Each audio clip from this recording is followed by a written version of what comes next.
Hello, you wonderful people, and welcome to another episode of Not Too Comic Book. This being a show where I talk about TV shows that are adaptations of comic books. For today's episode, I'm going to talk about Creature Commandos Season 1, Episode 6. Great episode. A lot of really interesting things went down in this episode, so let's break it down. Well, first and foremost, we open learning more about the phosphorus storage, so let's kind of stick with that for this opening bit of this recording, talking about that.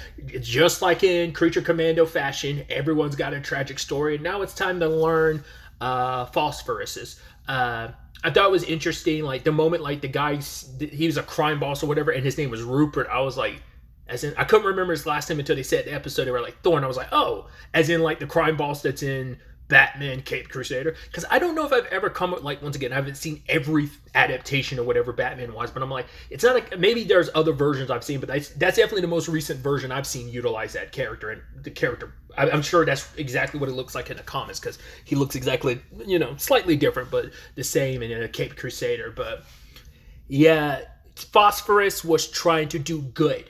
He wanted to try and use like nuclear fusion as a means of getting rid of cancer, destroying cancer in the body without affecting the patient. But to get the funding for that, he went to someone like a Rupert Thorne, and his wife told him not to do that, but it's a personal thing for them. It's like he lost a parent to cancer, she lost one too, so it's kind of like this is, yeah, we're mixing up with bad people, but it's kind of like it's for the greater good, so it's okay.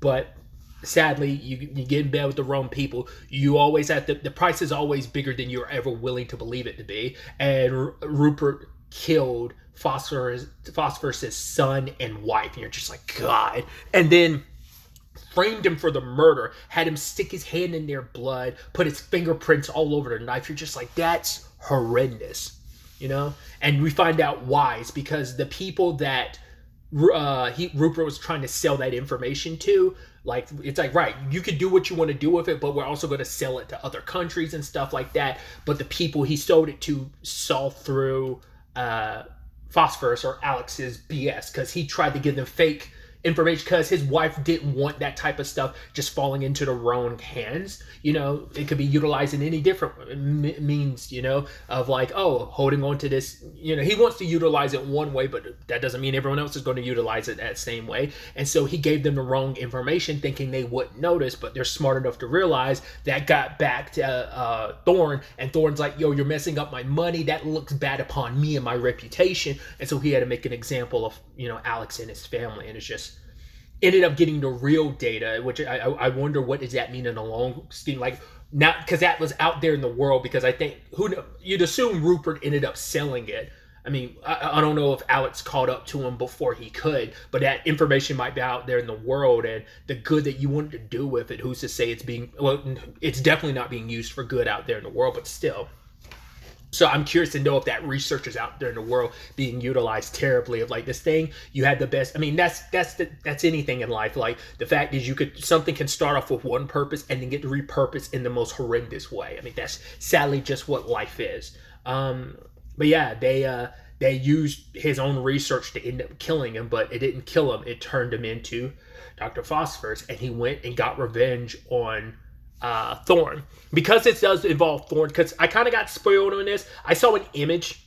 I was watching something today that had an image, and I came in partway through something. It was a live stream thing, and I didn't realize I saw an animated thing. I was like, oh, that's an animated image of Batman. What's that from? And I was like, well, Creature Commandos dropped today, so I wonder if that has something to do with it. But Thorn being in this, I'm like, okay, that's the correlation, because he is Gotham based. So I was like, oh, so Alex is from Gotham?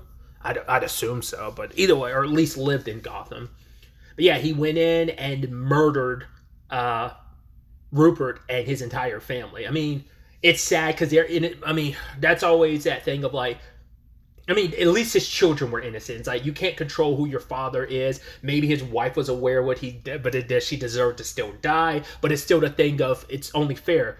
I guarantee, because based on the way it looked, it seemed like he started with one of the children first, just to make a point to Rupert. I guarantee you he killed the wife and child first, and made Rupert watch, and then killed Rupert himself. And he proceeded to get revenge against everyone. The one guy strapped to the chair, lit the place on fire. Speaking of Batman Caped Crusader, pulling a little bit of a Two-Face there, because Two-Face got some revenge of his own in a similar manner. That one guy, that was brutal as hell, like hanging him upside down until you're like burning through his legs until like they just like melt and fall apart, and then he falls to his death. It's like, yeah, try to make him suffer, and he's begging for his life. So systematically killed everyone. Well, not everyone.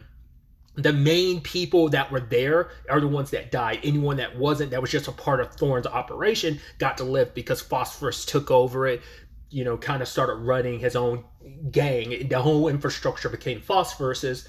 We even see like the Ice Lounge, so I'm like, I guess Penguin exists. It didn't say Iceberg Lounge, it did just say Ice Lounge, but I mean, you assume it's got to be, so that means like, oh, Penguin must exist in some shape or form. Maybe that was his place, or maybe Penguin hasn't gotten there yet, type of thing. But yeah, Batman shows up and it's like, well, that's how Phosphorus ultimately ended up getting caught. It is that thing of because obviously speaking of Penguin and the whole thing of like, yeah, a tragic thing, not fully equatable with Penguin if you've seen the show, but still, like, these villains were kind of some terrible things happened to them and put them on their paths. Doesn't erase all the terrible things that they've done. It's like, okay, it makes you understand them. Doesn't mean it's still not the fact is you're part of a large organization that's part of killing people. You've murdered people, both those who are guilty and innocent. So it's not even an anti-hero thing. You are just a bad guy. You're a bad guy you can be sympathetic for, but it doesn't erase the fact that you're just a bad guy. So that's why I say, like, Penguin not withstanding in that conversation.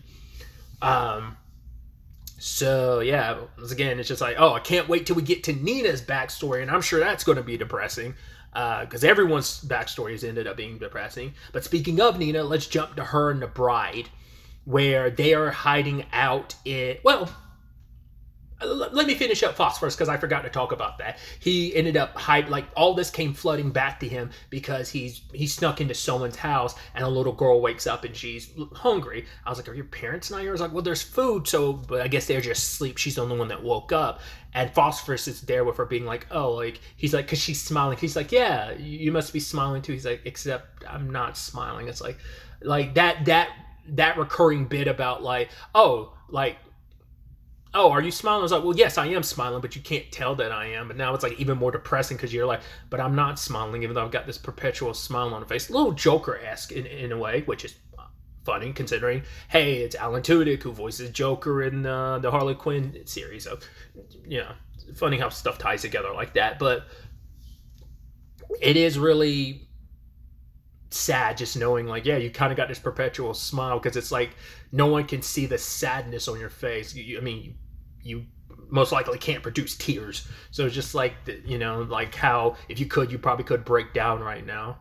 It's almost kind of like that thing of almost very Joker-esque of like, why so serious when life is the fucked up comedy that it is, But yeah, you're kind of worried, like, is he actually going to kill that kid? I was like, I hope you don't, but he doesn't. He ends up playing with her, and I was like, that was really sweet, because I'm sure, obviously, it's like throwing the little girl up in the sky, just making him thinking about, I was like, oh, like, he did the exact same thing. It's just, in these moments of, even though they are monsters, there are still shreds of humanity underneath all that. They're not completely gone, and yeah, they've done some terrible things along the way that got them to where they are, but it's still the thing of, the humanity, monster or not, they can still be more human than humans can be.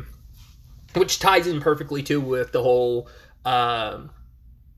Nina and the Bride situation, because they hide out at a brothel, and the madam is voiced by Shore Agdashloo, which I was like, oh, that's so, because I didn't need the ending to tell me that, but because of that, she has a very, very recognizable voice. I was like, oh, that's dope. Most recently, you would have seen Shore in Penguin. She played the Penguin. She played Maroni's wife. Sorry. I think her name was her name Nina? I don't actually remember. I think it was something like that, right? Interesting enough, which is just funny considering, like, well, Clancy Brown, who's had voices in the DC universe, like Lex Luthor, here she is in another project voicing someone for DC. So it's just interesting. At least interesting conversation, because obviously the Bride is very abrasive like she is, and Nina kind of has to apologize because here is the Bride threatening her like, yo, you hide us or basically I'm gonna blow your brains out. And obviously the madam kind of sees through the bride, because it's kind of like, right, all my girls here, they have an opportunity. They're doing everything they can to struggle to survive. She's like, but when I look at you, I see someone who's, yes, you've been through a lot. That's why you are the way you are. But you're not looking for a place to live. You're looking for a place to die. I mean, it makes sense.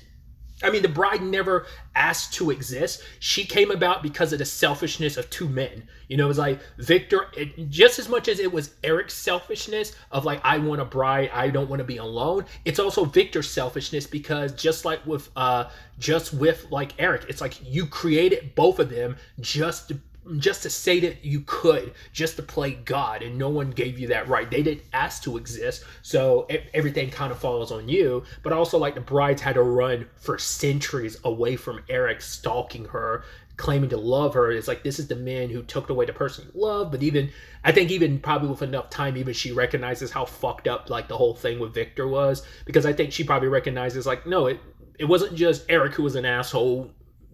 Victor was as well.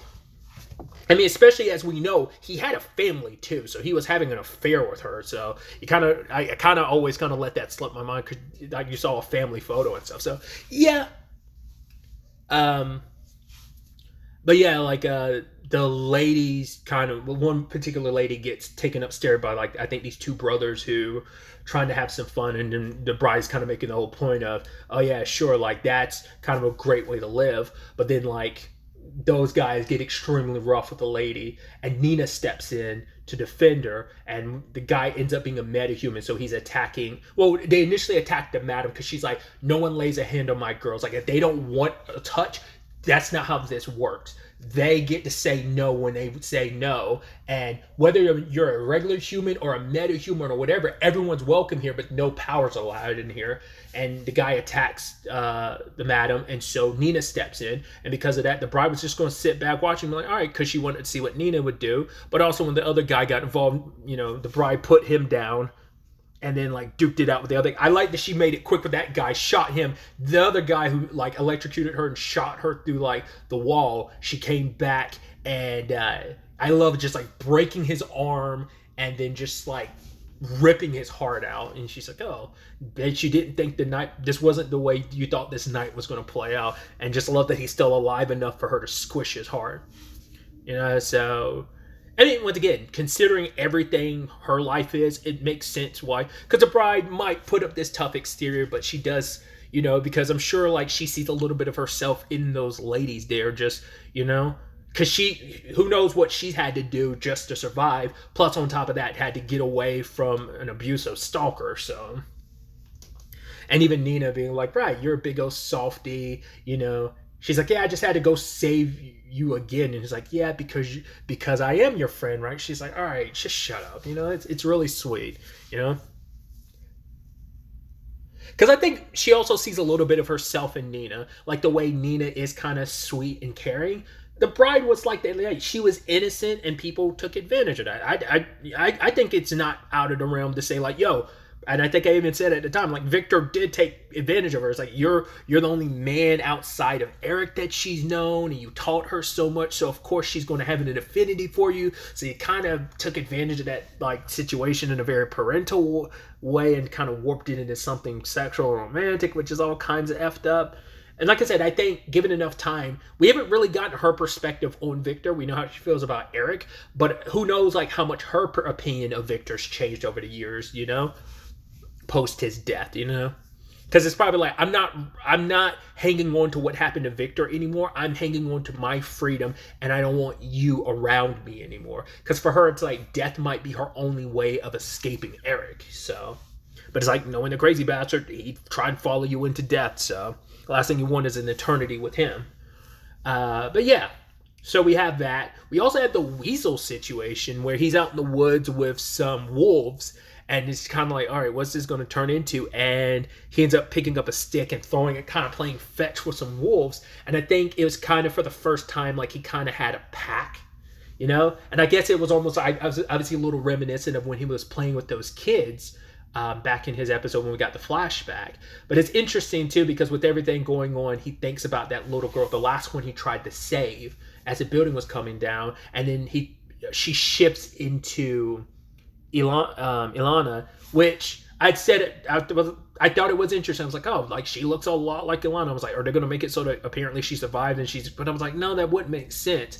But I think that's why they drew that parallel so that he would have that mental connection when he thinks about the little girl he couldn't save before, and now with the Ilana thing, like, are you going to actually go try and kill her, or are you going to be like, no, I'm going to try and save her because I failed to save the little girl that looked so much like her back then. So maybe that's the connection to why they made them specifically look so much alike. Because I didn't know why they would do that. I was like, it's not by an accident. That was on purpose. I just didn't see. I didn't think about that being the purpose for it. I've talked about it previously, like in Cersei's like vision or whatever, she does Ilana does have claw marks across her face, and I had said at the time, like, oh, I'd assume like that could have been from Weasel. He's the only one amongst the crew who has claws. So I do think it's kind of, obviously Ilana is kind of like, right, you need to kill the Commandos. She feels bad for him because she's like, Cersei's manipulating them. But she's like, if it means killing them, then that's what we got to do. And so the Commandos all gathered, all from their separate paths. They were down this episode, brought them together to go kill the princess. At the same time, back stateside, we have Flag being taken care of because it's like, yeah, he's knocked out. Eric dropped him off, so doesn't bother explaining anything of like, oh, what happened to him. So they're like, they don't know that Clayface was there. This whole thing was a setup by Cersei that they're being lied to. I think it's interesting that Waller's like, come on, Flag, you got to pull through this. I was like, really? That's interesting. Waller, who is all about the mission, seems to care about someone, which is so interesting. I mean, you never gave the green light, but you were pretty much okay with Peacemaker killing Rick Flag Jr. I mean, but in that movie, we never really got her perspective on that, I don't think. Not really. We don't really know how she feels about that. Like, does she regret things turning out that way? But it's like, yeah, Peacemaker was given a mission, and Rick Flag Jr. gotten away, so I don't know. She's always going to put, like, the greater good above everything else, but there is history enough that, like, a couple episodes back, like, it was episode 4 where Cersei was like, Waller was talking to him and he called her Amanda, and she's like, Amanda, so I wonder how that's going to work in this continuity. Just because, well, Waller has a connection. If you see My Adventures with Superman, Waller has a connection with Sam. Like, I think they're tied closer because they were in the military together in that continuity. I don't know if they're always tied together in, like, the comics or not. That was the first thing I ever watched, I think, that ever connected them, but I've never really watched enough stuff that has a connection between Argus and just military in general. So the reason why I'm bringing that up is, like, well, I'm curious, like, does Sam and Waller have a relationship in this continuity like they do in My Adventures with Superman? And would that, I don't know, because maybe instead of like her and Sam having a relationship, it is her and Flag, because maybe they do have history for him to call her Amanda, so they must go back a ways enough, but who knows? But yeah, she's trying to figure this all out. It all screams that Cersei's lying, that for whatever reason, it's like, why would she do all this? Like, what is the purpose of her trying to set all this in motion? Like, what is the grand mission and vision here? So we'll ultimately have to wait to see. And then obviously we have Eric himself, taking a flight, unnecessarily just killing the passengers, being like, oh yeah, I'm doing this for love, so hey pilot, turn around and fly this fucking plane. He let them live, surprisingly enough, and paid them, which I'm like, why didn't you just, I guess, like, those guys wouldn't listen to you. They were just potentially, I guess you also had to use them as an example to the pilot to be like, yo, if you don't do what I want you to do, this could end up happening to you.